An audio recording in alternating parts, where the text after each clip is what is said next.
This is still Charles Bukowski, side 2 of this tape.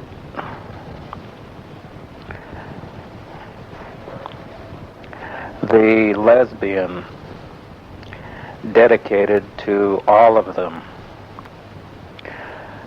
I was sitting on my couch one night as per custom in shorts and undershirt, drinking beer and not thinking too much, when there was a knock on the door. Woohoo! Woohoo! Now what the hell, I thought.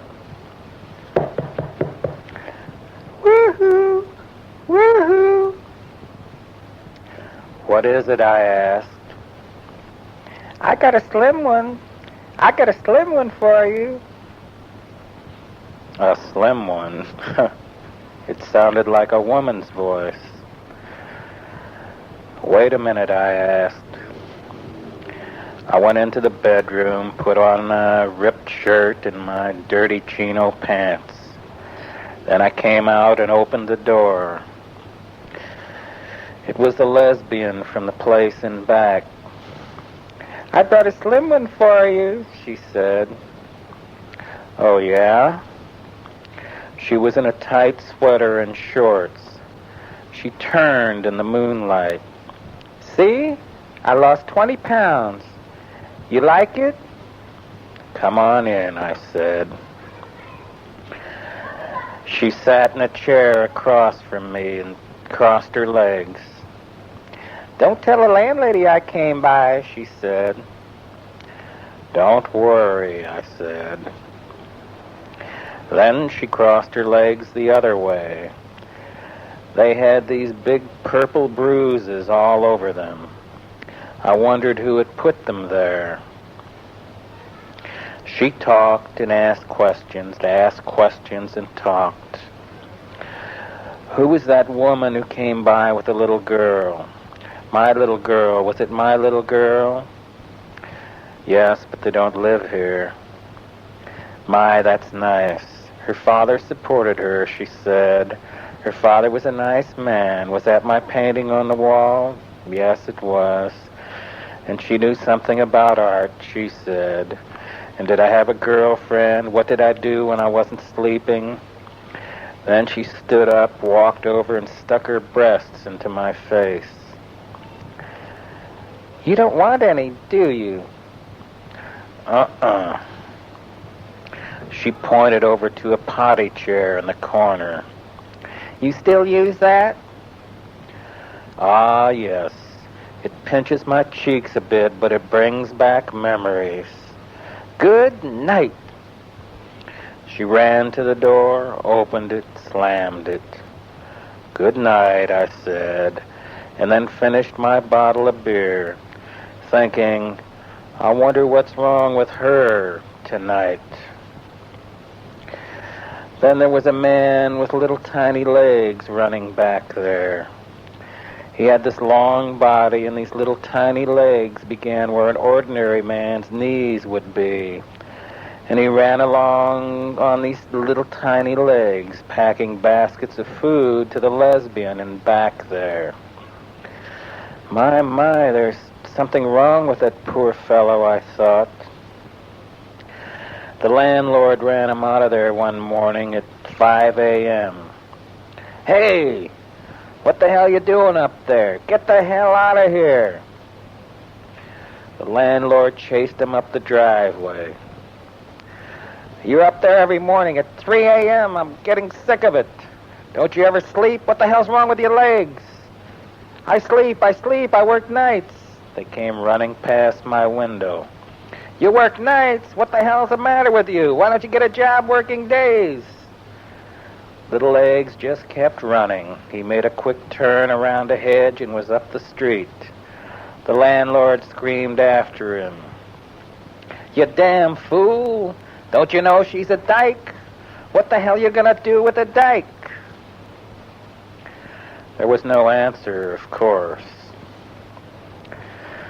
Then the fellow in the next court, a chap a bit on the subnormal side, inherited $20,000. Next thing I knew, I heard the lesbian's voice in there. The walls here are quite thin. God, she got down on her knees and scrubbed all the floors and kept running out the back door with the trash. He must have had a year's worth of trash in there. Each time she ran out the back door, the screen would go. Bam, bam, bam. When she came back in, the screen door would go bam, bam, bam. It must have happened 70 times in an hour and a half. She was showing him.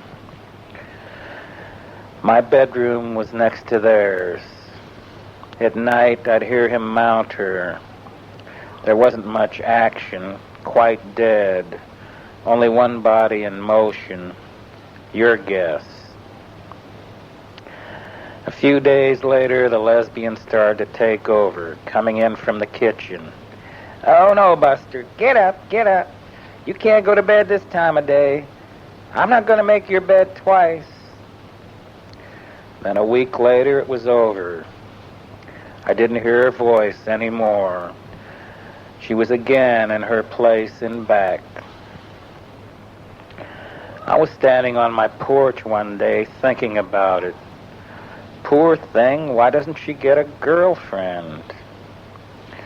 Then I looked up, and here came our Sappho down the driveway. It was too late to run into my place. I stood quietly trying to be part of the porch. She came by in her white shorts and neck bent like a vulture. And then she saw me and made this incredible sound. Yuck! "Good morning," I said. "Yuck!" she went again. God damn, I thought, she thinks I'm a bird. I walked quickly into my place and closed the door and looked through the curtains.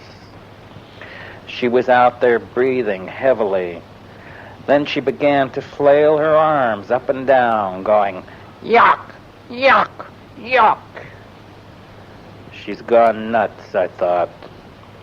Then slowly, slowly, she began to rise into the air. Oh, no, I thought. She was about 3 feet above the hedge, flailing the air, her breasts bouncing sadly, her giant legs kicking, looking for notches in the air. Then she rose higher and higher. She was above the apartment houses, rising into the Los Angeles smog. Then she was over Sunset Boulevard, high above the Crocker Citizens Bank. And then I saw another object come flying from the south. It seemed to be all body, with just these little short legs at the back. Then they flew toward each other. When I saw them embrace in midair, I turned away, walked into the kitchen, and pulled down all the shades, and waited for the end of the world. My head rang like a bell, and I began to weep.